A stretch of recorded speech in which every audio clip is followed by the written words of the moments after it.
My first question used to be, I'm gonna wait till you're done drinking so you don't spill your water. I used to be like, so what's wrong with you? My therapist was like, nope. Nope, we're not asking that question. I was like, fine.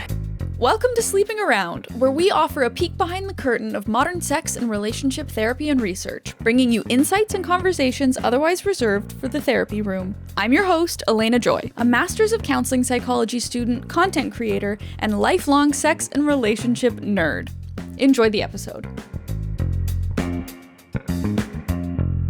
Wow, hello everybody. Welcome back to another episode. Today's interview is one of my favorite that I've done. The conversation was insightful, to say the least, and also needs to come with a trigger warning or two.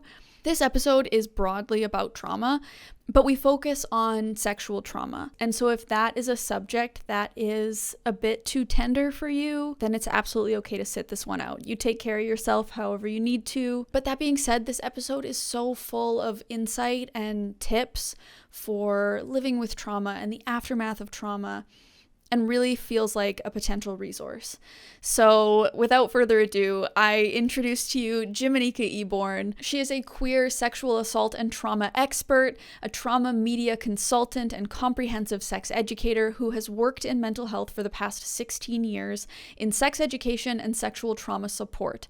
Jimanekia is the founder of Tending the Garden, a nonprofit for sexual assault survivors of different marginalized identities, and co-founder of Cintima, bringing increased representation to the field of intimacy coordination in the film industry. She is an incredible guest, and we are lucky to get a window into her expertise here today, so I hope you enjoy the episode. And a big thank you to Surfshark for partnering with me on this episode. For any of you who don't know, Surfshark is a VPN, a virtual private network. They both keep your online identity safe by encrypting all of the information sent between the internet and your device, and they can swap the virtual location of your device to trick it into thinking that you are anywhere in the world. Think every streaming service library opened up to you. Stay tuned to hear more, but you can go to surfshark.com/Elena to get an extra 4 months free when you sign up. Tell us a little bit about you, your work, what you do in your own words. Yeah, I think an origin story is always needed. And so I always like to preface that with, I'm going to say a few hard things.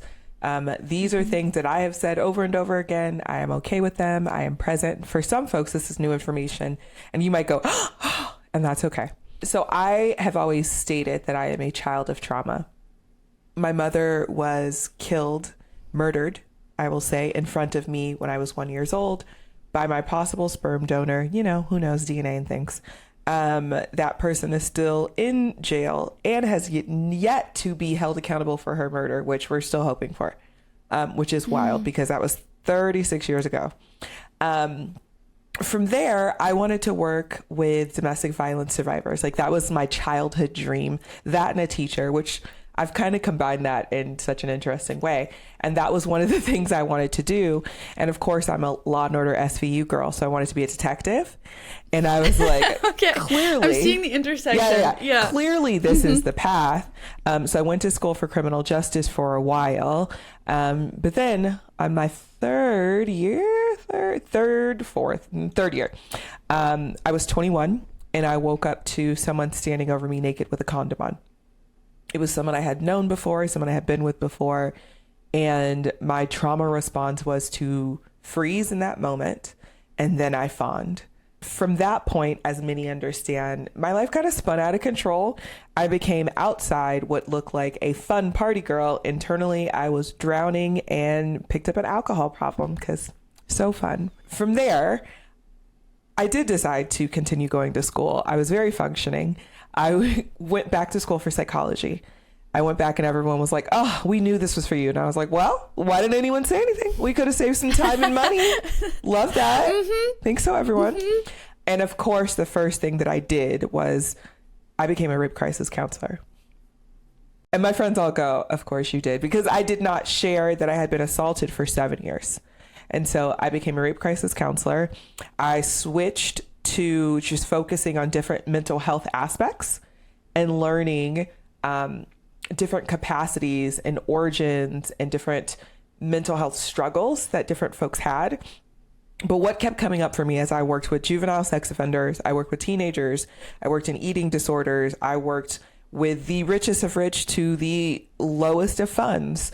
I worked with elderly, I worked with infants, and what kept coming up was sexual assault. And I was like, fine. Apparently this is what we're doing.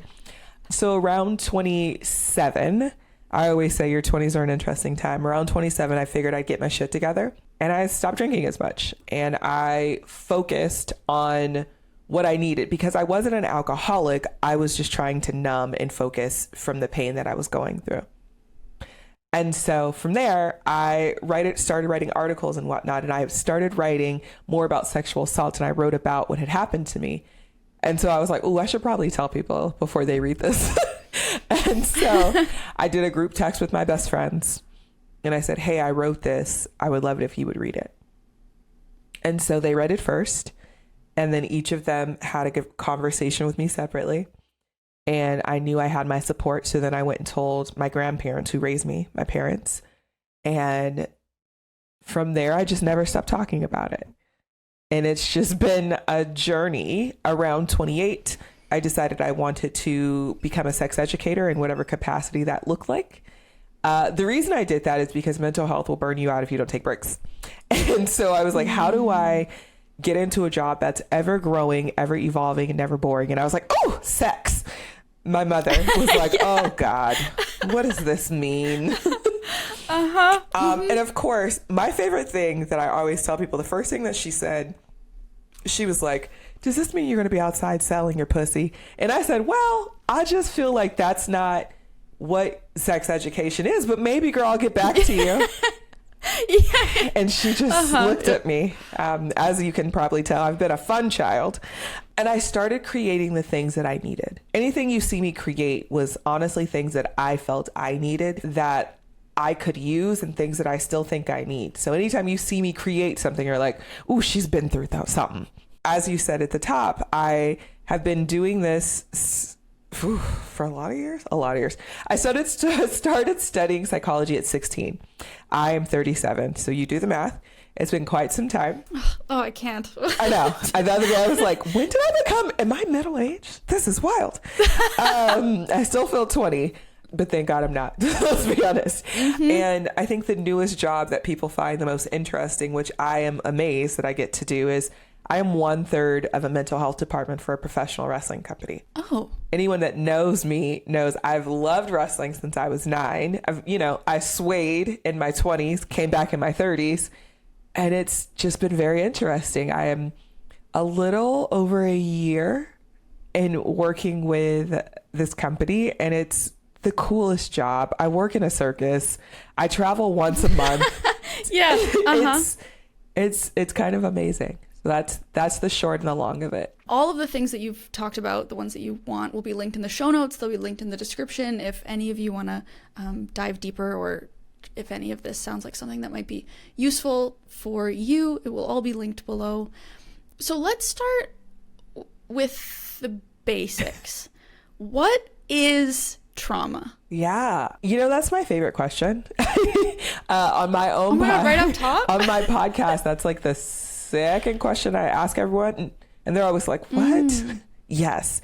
I think trauma can look different for various people, but if we're looking at what definitions look like, it's something that causes you to change the course of your life, something that is impeding, that changes the way that you are able to function. And so for some folks, they look at it as there's big T trauma, there's little t trauma. Big T can be, elongated sexual assault, domestic violence. Little t can be like, I just hit my toe. And now every day I get up, I have this new anxiety that I'm going to hit my toe. It doesn't mean that one is better than the other. It is still something that you have to navigate through, which is oftentimes where folks get into what I call the trauma Olympics. They're like, well, I was raped, but it wasn't a gang rape, or I was raped, but I didn't have any injuries. Like, it doesn't matter. These are the things that will change your story forever. And so I think that we should take note of it and find the things that allow us to navigate through. And one thing I'll say at the top is I find that a lot of folks put this trauma and navigating through it on a pedestal. And so people are always like, how do I heal my trauma? And I'm like, Yep. Well, darling, fun fact. The trauma that has happened to you, we can never expunge it. It is something that will always have happened to you. Now, will you learn how to navigate through it differently? Absolutely. There are things that have happened to me that if they happen to me now, I'd be like, oh, I can get through this. If they happened to me 3 years ago, I'd be like broken down, sitting on the floor in a corner crying possibly. And so it's just how we learn different tools. It's learning how to ask for help. It's learning how to settle yourself. It's learning how to tap into some healing techniques. And when I say healing, it's really just ways of support for yourself. So it's like learning new tools and things. So there is no one way that trauma looks. And fun fact that actually isn't fun is most of us have experienced trauma. I don't know anyone that has escaped trauma and they're like, I've never had it. I'm like, oh, okay, sure. Like, if you say so. I'm never going to name it for you unless you need someone to name it, because I never want to put that upon someone.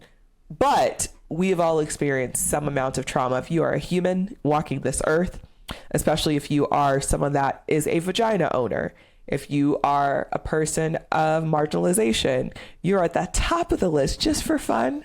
Mm-hmm. In talking about the big T, little t trauma, and you mentioned kind of the trauma Olympics, mm-hmm. I don't love the question why, but I want to ask, where do you think that instinct comes from? Because I encounter that a lot as well, this kind of, well, my trauma wasn't as bad as so-and-so's trauma, or it wasn't as bad as that, sure, so it's not a big deal. And I hear a sort of shame piece. I hear maybe a dismissing of your own experience, possibly a fear of what it would mean if we acknowledge what this really was. Where does that come from in your experience? I think it's all of the above, and also the ways that we don't want to take up space. Yeah. A lot of times survivors, we get smaller because it feels safer for us to be smaller. It feels safer to not have all these eyes on us. It feels safer to just disappear a little bit. So if you're not taking up space, you aren't seen. And so I think there's that thing. And also, yeah, the minimalization of it. If, it wasn't that bad. Yeah. It's like fine. It's totally fine. It could be because someone also isn't ready to face that situation. When I work with someone and they start to recant the things, I'm like, this is when it's real. We can think about things all day, but once we say them out loud, you can't take that back. Once you say it out loud, especially to another human, you can't take that back. It's kind of like how they say, whatever you post on the internet lives forever, no matter if you delete it or not. It's just there. It's the same thing. And so it's that realization. And then for some folks, once they say it out loud, they go, oh, fuck, now what? And then that now what can lead to, do I have to tell other people? How do I navigate this? I told myself this wasn't real. Oh, this is real. So what does that look like for me? Was this my fault? There's a whole lot of then questions that come up. And there's the things that I call the 5 W's, the who, what, when, where's, and why's, which oftentimes can lead to victim blaming. And I think that we can victim blame ourselves because, again, sometimes it's easier in those situations to go, oh, well, this was my fault because you can control that. When in those situations, you couldn't control it. But it's almost a protective mental gymnastics of, well, I had a hand in this, therefore I can have some control over whether or not it happens again. Yeah. Right. You mentioned kind of the question, what now? If I tell somebody or if I acknowledge that this thing is real or this thing happened, what now? What now? What would be a first step? Where could somebody start? Yeah, I think that, so there's 2 questions here. Well, I guess they're kind of the same. What now and where can someone start? So I think both of those, the answer is depends on the person. People are probably going to go, well, bitch, that's not an answer. Correct. But but I will continue to flesh that out for you. Often what people do is say you should go tell the police because that is what we have been taught. We have been taught that the police are here to keep us safe. Here's a fun lesson for you all. The police do not come until after something happens. Therefore, are they keeping you safe, or are they there to clean up and take notes, possibly of the after effects? That's a question I have for y'all. And if that is the case, what are we calling them for? It's already happened. And so you can report the crime if that is something that feels good for you. Now, a lot of folks then have in turn gone to report the crime and receive further harm or different harm. There is a high percentage of individuals that have gone to the police and been assaulted there. This does not mean that that is not going to be something that may not happen to you or something that may happen to you. This is just information. So that's an option. You can go report to the police. You can go get a SART kit. For those that don't know what that is when you go to some places like a rape crisis place, a rape crisis counseling center, or a hospital where they take the samples from the places you were harmed. Oftentimes, it's kind of like going to see a gynecologist if you have a vagina. They take swabs from injuries. They take the clothing materials. They have you recant your story again. At that point, it might be the second or third time, because if you went to the police, you recant it there as well. That's an option. There's also, if you want to find a therapist, talk therapy for some individuals. I went spiritual first because I had to figure out how to get back into my body. And so there was a psychic place where I lived. It had been there my whole life. And I was called to go there. And I was like, I don't know. I just need something.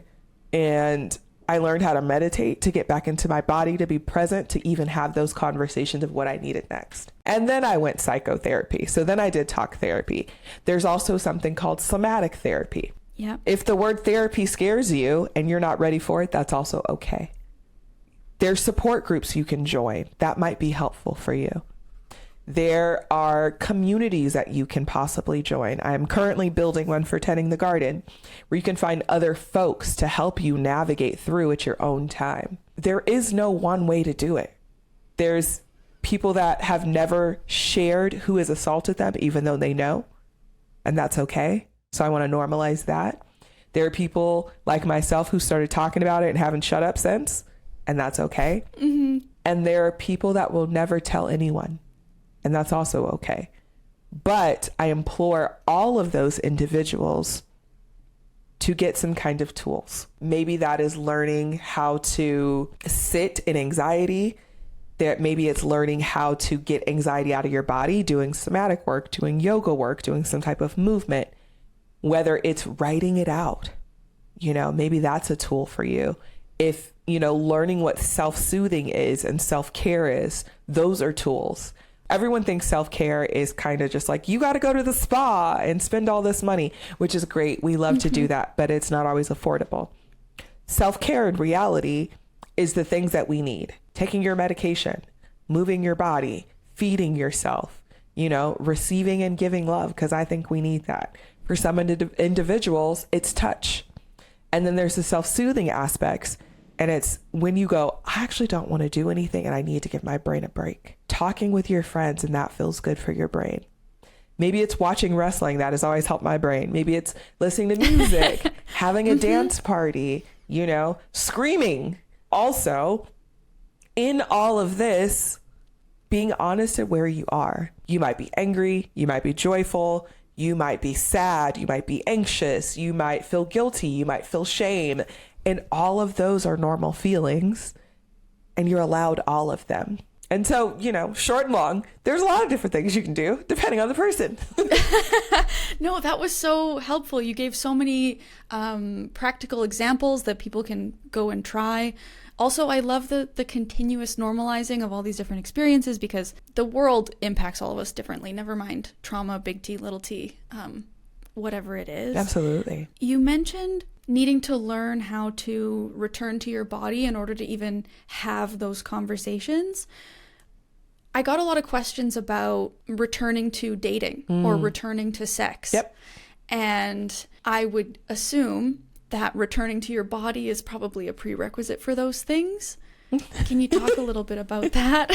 For those that can't see, I just did a double eyebrow raise.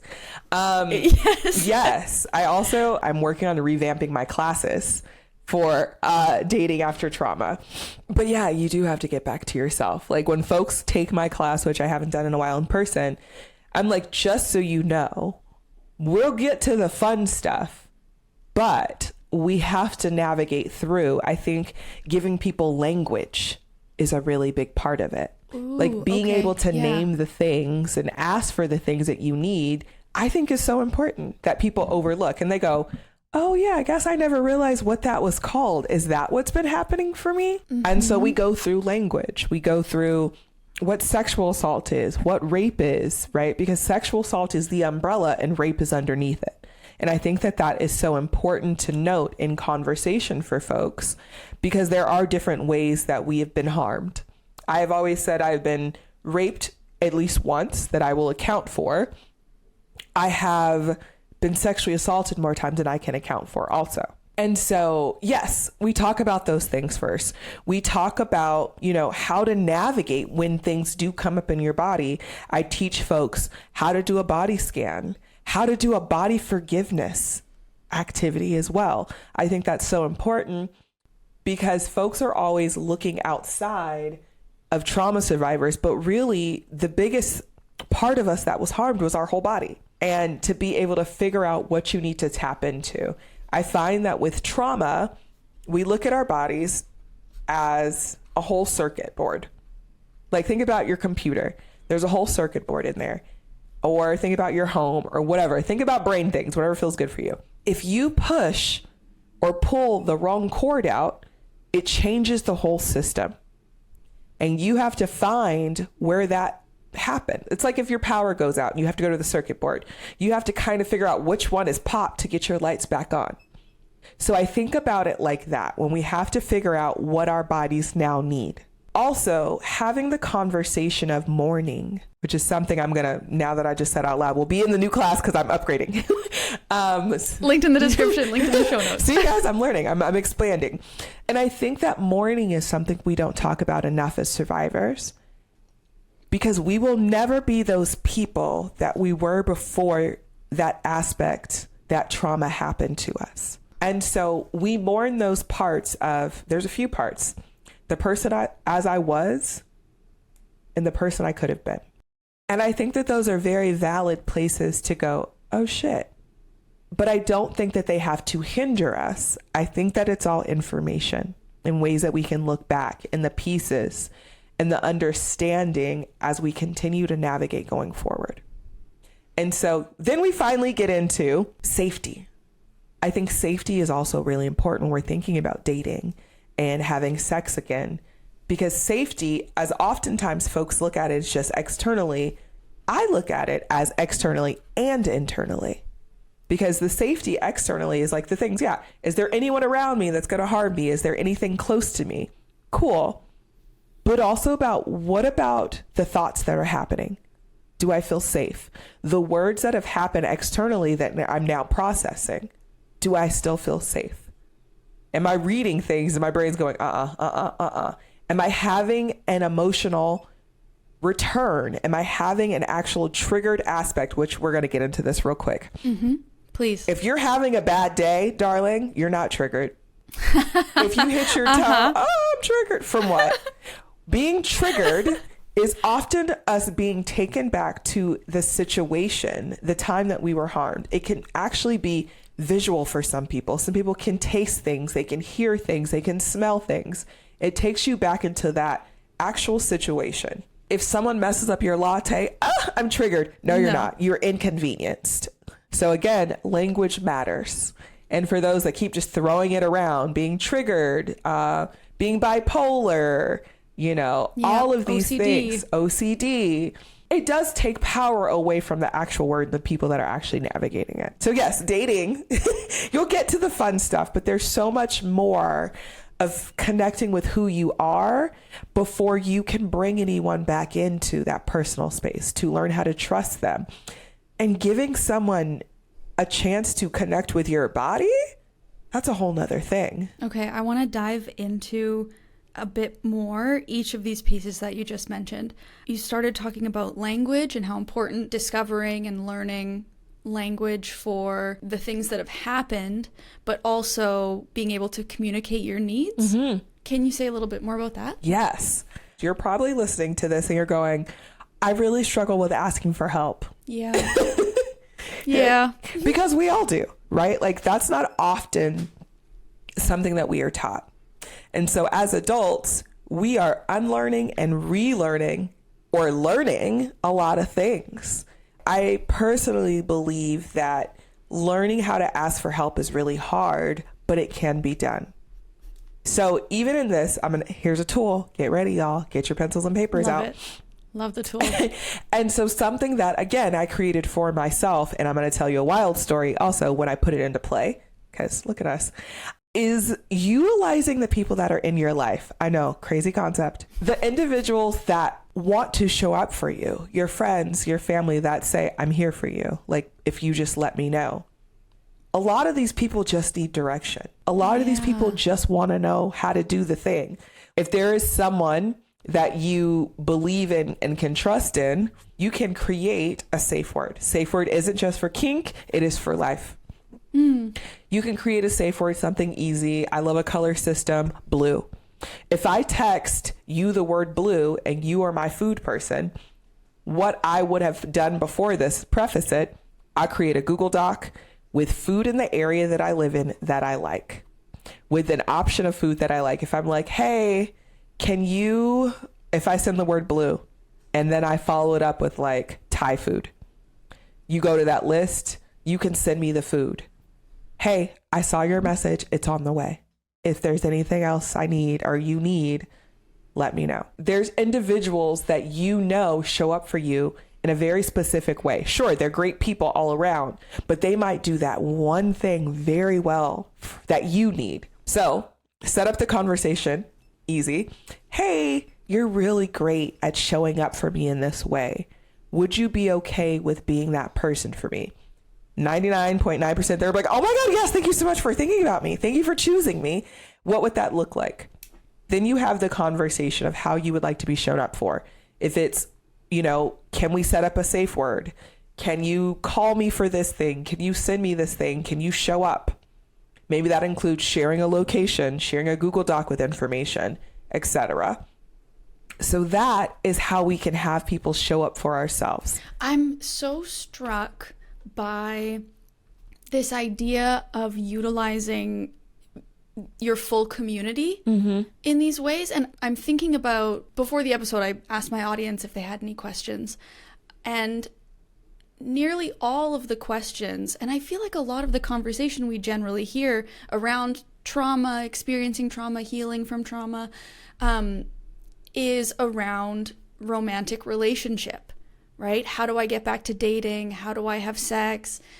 How do I be in relationship? How do I have a partner? And I'm realizing that we've really left behind or ignored or forgotten about the resource of friendship and community. And it's a beautiful tool and a beautiful reminder. Well, for one, I think sexual assault is a community problem. Yeah. The person that has harmed us is in our community. So how do we uphold that? How do we handle that person? How do we support that person? While how do we handle and support the person that has been harmed? It's a community aspect.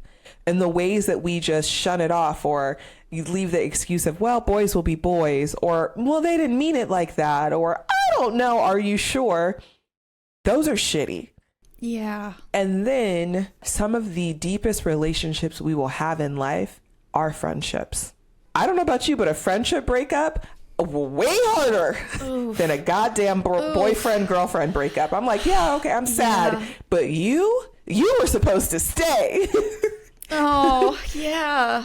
Right. And so for a lot of us, and for folks that like myself, I don't have siblings, but do I think that I have siblings now? Yes. I have chosen sisters and brothers, right? Family, yeah. Chosen family can be so important. Because for a lot of folks, the people that we were birthed with, they're cool. We share some DNA. We got some bloodlines.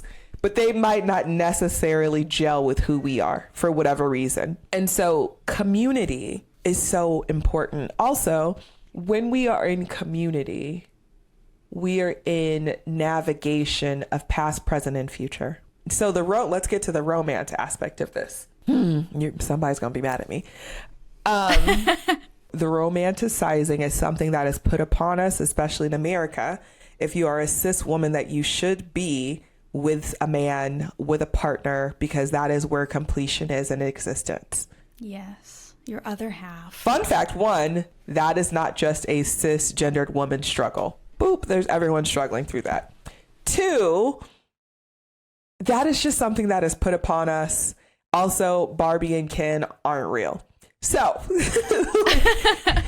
like, these are the things that we feel like we need, and not to take away from how important having, individuals in our lives that are able to support us navigating through. But it doesn't always have to be romantic partnerships. And so that is what I'm saying when we're looking at that. Sure, there are some people that you might have as your life partner, and it's not sexual, it's not romantic, that is just your person. Like, you get each other, you live together. There's a new thing that I've noticed in the articles, in the magazines. I don't think it's a new aspect, but I think it's been louder in folks raising their children in communal aspects. There's a lot of people that are just good girlfriends and are like, let's raise our kids together. Look at that. And, start to question that.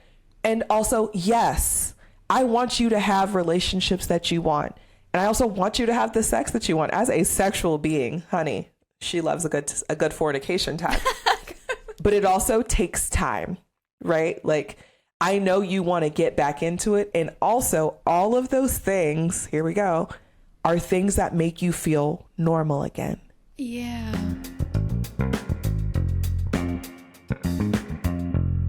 Thank you to Surfshark for partnering with me on this video. Surfshark allows me to watch content from around the world here in Canada. For example, I Kissed a Girl, the British reality TV show that is Love Island, but lesbians. Example number 2, Princess Charming, the German reality TV show that is like The Bachelorette, but lesbians. I can only watch these shows here in Canada thanks to Surfshark. Using Surfshark, I change my IP address to trick my device into thinking that I am in Germany or in the UK where these shows are available. And then voila, there they are, ready for me to watch. Surfshark also encrypts and protects my online data. So for example, if I'm using public Wi-Fi, I make sure to only use it when I have Surfshark turned on to protect my information. It makes sure that my city, my country, my identity, my download history is kept private and not linked back to me. And you can get an extra 4 months of Surfshark for free when you go to surfshark.com/Elena. That's surfshark.com/Elena, ALAYNA.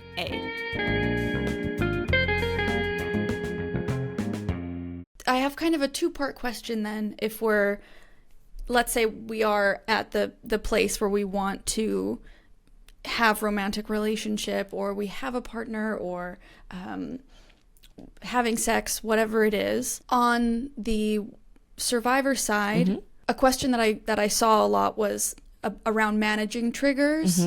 How do I work through being triggered? How do I anticipate a trigger? How do I work with these things? And then the other side, as a partner of somebody who's experienced some kind of trauma, how would somebody support? How can you best be there for a partner? If you are a survivor, there is no way to avoid a trigger. We can't just dip and dodge and go, oop, I see it. It's not for me today. That's not, I can't just be like, oh, I don't see it. Only. I can't see it. It's like when you're a little kid and you're like, I can't see you, so you can't see me. It's not real. Yep. I wish. That'd be so great.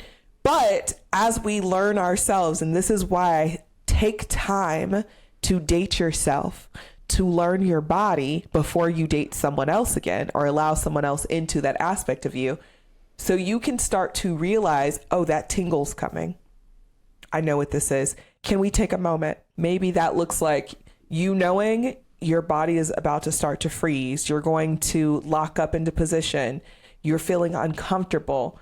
That can look like asking to switch positions. It can look like physically taking a full break. Going to the bathroom is always a good time. Hey, I need to go to the bathroom. Splash some water on your face. Do a pep talk. Maybe have a snack. Whatever feels good for you, right? Like allowing yourself to go, this just isn't it right now. There is no one way that sex looks. There's no one way to do it right or wrong. Well, there is a wrong way for sure. Right. Let's say there is a wrong way if it's not consensual. But if you need to take a break, cool. If you need to laugh, cool. You can come back to it. If you are partnered with someone and, casual sex is okay. Again, dating yourself first and learning these things that you can share. So if you are dating someone, having a conversation outside of the bedroom, because if you're already fraternizing, it's probably a little late.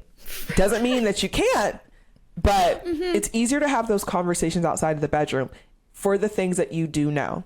Hey, that position is a no-go for me. Please don't hover over me. Please don't use this language. Please do use this language. Please do touch this area. Giving those kind of tools will help you to have the sex that you want. And as a partner, one of the best things you can do is go do your own goddamn research. Let me tell you, I don't know if you've heard about her. Google, she's free. Yeah. I was like, okay, who do I need to interview next? Google. I'm ready. Tell me about her. She's Okay. free. And doing your own research about what sexual assault looks like. What it looks like when someone is having a triggered situation. What it looks like when someone has switched up and maybe you're concerned and maybe you're noticing different things. Also, finding resources in your area. Every area, regardless of where you are, it might be a little further away, has a sexual assault resource area. Because unfortunately, 1 in 3 women and 1 in 6 men, which also those numbers will never be accurate because most of us do not report. And having conversations as well outside of the bedroom. It can be as simple as like, hey, I know this experience has happened to you. What would you like to share with me in ways of support? How can I show up for you? Or, hey, I was doing some reading and I saw this. Can I talk to you about it? I have a question. That is the sexiest thing. If someone's like, hey, I was doing some research and I thought I found something to better support you. Can I run it by you? Excuse me? Ooh, yeah. Yes, you can. Uh-huh. Please tell me more. Let me put this lube on the table just in case. Yes. But like doing research, asking questions, not necessarily asking your partner, but you can. And also not being scared. I find that some folks are scared to talk to survivors because they don't want to fuck it up. Which then... That was one of the questions that I got. I don't want to bring this thing up. I don't want to say the wrong thing. I don't want to do further harm. Sure. You cannot do further harm by not harming. It's that easy. But allow someone to be in the right mind space, head space, whatever kind of language you want to use. Hey, would it be okay if we set a time to like talk about some research I've been doing around sexual assault or ways that I could better support you as a survivor? Is that okay? That allows your partner to go, oh shit, we're going to talk about this thing. Cool. Let me get the tools I need to be present to have that conversation. Right. And also it's like, oh, you're also thinking about me. That isn't a harmful thing. That can feel really good for someone as people then start to look at survivors as these broken things. And or a lot of survivors look at themselves as being broken. And so in that way, you are helping them and you're helping yourself. I believe that sexual assault should be normalized, not in the sense of we should normalize being assaulted, but the conversations should be normalized. Because if we continue to put things as on the back end, I don't know if y'all have heard, secrets are not helpful. They are actually harmful. Secrets don't make friends. I don't know if you've heard that growing up. Secrets don't make friends. No, I haven't. But yeah, in elementary school, secrets don't make friends. Please tell me what happened. No. Yes. No, we didn't have that, but I kind of wish we did. It's low-key like manipulation and bullying. Secrets don't make friends. Tell me what happened. Like a little bit. Yeah, you're like, what the fuck? But in this context. Yeah. In this context, as adults, let's use it. Let's bring that back. Yeah. A lot of survivors feel broken. They feel shunned by community. They don't want to talk about it because it's that thing in the room. If we look at all of the movements currently in music, you know, all the sexual assault that is coming to light, the Puff Daddies, the R. Kellys, the Steven Tylers of the world. There's all of these people that have caused harm and people didn't talk about it because they thought that they would be judged, they would be harmed.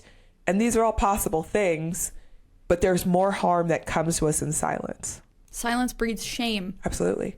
That's maybe not from childhood, but sure, that's one that's in. Shame, and then shame, what comes with it, as I always say, they have these, shame has a really not fun cousin called guilt, and they like to hang out and double team you. Yeah, they're just like hand in hand, like, my turn. No, it's my turn. And you're like, both of you can fuck off. This family sucks. You weren't invited, actually. Yeah. And so in, whether this is as a romantic partner or a casual partner or a friend or a family member, whatever it is, being in relationship with somebody who's a survivor, I've heard you talk before online about this idea of going from ally to accomplice. Mm-hmm. Could you share a bit about that? Yes. So everyone wants to be an ally on the internet. They're like, oh my God, I support this thing. I reposted it. We need that. But where does that go outside of the internet? Is it just for looks? Is it so people think you're a good person? Or are you an accomplice? Are you actually showing up and doing the work? This is not to take away that allies aren't needed, but also most people that are actually good allies are not self-appointed. I just fucked somebody up right there. That's okay.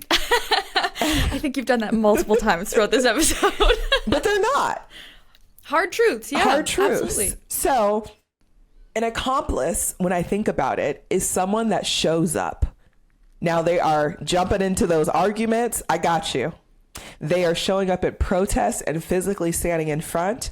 Again, I got you. Maybe it's physically standing in front of someone else. It's choosing to get into that fight where others have been doing it for themselves. It is choosing to go and do that research versus just asking survivors what they need, learning some other things. It is a physical movement, and it might not be you going to protest. That's not for everyone. Maybe it's as simple as having a conversation with your family that you know is shitty. And it isn't just about survivorship. It is about gender equality. It is about racism. It is about emotional things. It is about mental health. It is about disability. It is across the gamut, and it is how we physically show up. It is how we have these hard conversations. It's not just posting and going, I did it, I shared it. It's action. Yeah, it is actually something that we can see outside of the internet. And oftentimes, it is something that is not publicized. Yeah. The piece of it is off the internet. That sums it up for me, is if you're asking yourself, is this action, this thing that I'm doing, is this an act of allyship? Is this an act of being an accomplice? Is this actively anti-racist versus a performative sort of action? Is it off the internet? That is so helpful. Okay, we're kind of coming to the end here, but I did want to ask you, so we've talked a lot about kind of the do's, right? The how to be helpful, how to be supportive, how to engage with tools and be an accomplice. On the other side of that, let's say you, as a survivor, what would be some red flags in potential partners or dating or friendships that you can look out for? Yes. Okay, let's do it. If they hit you with those W questions, well, who was it? Where? When? What? Okay, why you didn't call me? They are making that situation possibly not about you. And it may feel like that. If someone is not listening to you, if someone is questioning the validity of your story, if someone goes, I can't right now. It doesn't mean that they're a bad person, but maybe they're setting a boundary. So maybe that's a green flag. Maybe it's a yellow flag, you know? In relationships, if someone continues to cross your boundaries, if you say this makes me feel unsafe and they keep doing it, if they utilize your story as a manipulation tool, if they share your story with other folks when you did not ask them and or allow them to, those are flags. If they got different views than you in a way that can be harmful, because I do believe you should date people that are different from you, is how we learn. But also, if they don't believe that any of their friends could ever harm someone. No one is with someone 100% of the time. We will never know anyone 100%. Hell, we're still learning ourselves. So those for me are often flags. I am someone, I stopped doing this because my therapist years ago was like, maybe we don't do that. So Okay. I have first date questions that allow for me to kind of get flags. So my first question used to be, I'm gonna wait till you're done drinking so you don't spill your water. I used to be like, so what's wrong with you? My therapist was like, nope, nope, we're not asking that question. No, I was like, fine. And so I kind of love that question though. She was like, you're wrong. I don't know. Maybe we worded it differently. I was like, fine. So I worded it to, what do you think you shouldn't tell me right now that might allow me to get up and leave? Or might push me to get up and leave? And I've had such interesting conversations. And some of the things that they think are red flags aren't actually flags. And so even having those kind of conversations, then you can offer up, here's some things. I went on a date once and I was like, so what are something you feel like you shouldn't tell me? And they're like, wait, what? I was like, fine, I'll go first. I'm like, I'm a sexual assault survivor.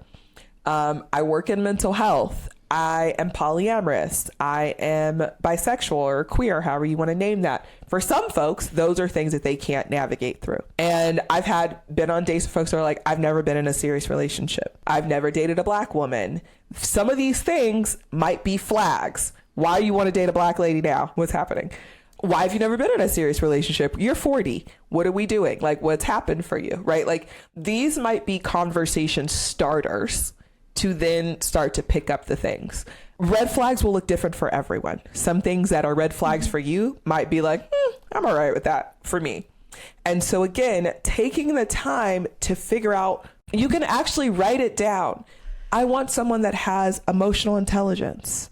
If you want somebody tall, write that shit down. It's fine. I want someone tall. Maybe that allows you to feel safer because you were 4'11". Or maybe that makes you feel unsafe. So you need somebody closer to 5'2", boo. I don't know. Right? But I think these are valid things that we can sit down and actually pinpoint. But you have to figure out what those questions are for yourself. And if you are a partner of someone and you are not equipped to support that person because you haven't done your own work, or you're like, this feels like too much for me, that's also okay. As a survivor, that might hurt to feel like you are too much, but that might be someone that will cause you harm later because they don't know how to navigate these things with you. And so let's look at it as, maybe this is something that is helping to save me and support me versus, oh, I'm too much. No, that person has enough awareness to go, hey, I see you, I like you, I would love to, but I am not equipped to do that, and I don't want to cause any further harm. So those could be red flags, yellow flags. Again, it varies per person, but you have to be honest with yourself, and this list will evolve. What things you need, the things you might deal with, and the things that are fuck nos. And then there's the other conversation of, how do you meet people? There is also ways to start weeding people out just on dating apps. So you can set yourself up with boundaries to have more green flags in your life. You're allowed to learn boundaries. You're allowed to uphold them. And if someone does not respect them, you did not lose them. Let them lose you. That's a perfect, like, put a bow on it moment. But I have one question that I ask all my guests, as this is a podcast about bringing kind of therapeutic insights and academic insights to anybody who is listening. In your work with trauma survivors, in the work that you've done, what is one thing that you wish everybody knew? The first thing that comes to my mind is, it's okay to fuck it up. Nothing is perfect. We are all learning. And also, maybe just take that thing off the table calling it fuck it up, or maybe you're just navigating through. It's okay to trip. It's okay to stumble. It's okay to go, oh, I didn't do that perfectly. Let me try again. That is how you navigate life. Again, no one was handed a book that goes, here's your life.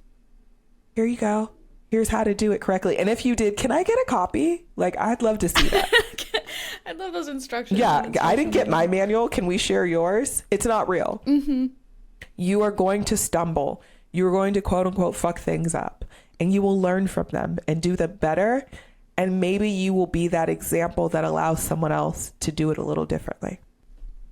Thank you so much. Thank you for your time and all of your expertise. We are now going to jump over into the extended version that's just over on Patreon. We're going to answer a couple of audience questions that were submitted, but for the rest of the listeners, thank you so much for being here. Is there anything in particular you want to plug before we go? Yes. Follow me on the Instagram, which is at Jimanekia. I am redoing my classes. I am going back into them, fleshing them out a little bit more, as you've heard a few things here. Going to be expanding them. They are digital. They will be online. And I'm adding a new class, which I have never done, which is dating a survivor. So I'm doing that. And I am actually recording because I've only done, well, I guess I'm adding 2 classes because I've only done dating as a survivor in person. So I will be adding those 2 to the digital catalog, so keep your eyes out.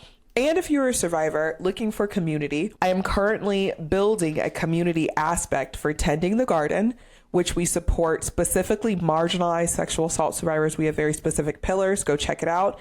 But we will also have spaces in that platform for all survivors that are sex positive. So keep your eyes out. Go follow the pages. And keep up to date with us. It's a time over here. Thanks for listening. You can also access all of our extended cut episodes with bonus content from every single guest over on Patreon at patreon.com/AlenaJoy. That's patreon.com/ALAYNAJoy. And be sure to follow us on Instagram at SleepingAroundPod for updates, teasers, episode discussions, and more. And another thank you to Surfshark for partnering with me on this video. Do you want to access streaming content all over the world? Do you want to access Instagram sound and background music for your videos or reels that might be blocked in your country or in the country that you're in? Do you want to protect and encrypt your online data? You can do all of this with Surfshark VPN. And remember, if you go to surfshark.com/Alena, you can get an extra 4 months for free when you sign up. That's surfshark.com/ALAYNA. Alena. This episode was produced by Elena Joy and Danae Fender and edited by Lucian Brinkley. See you next time, back here on the couch.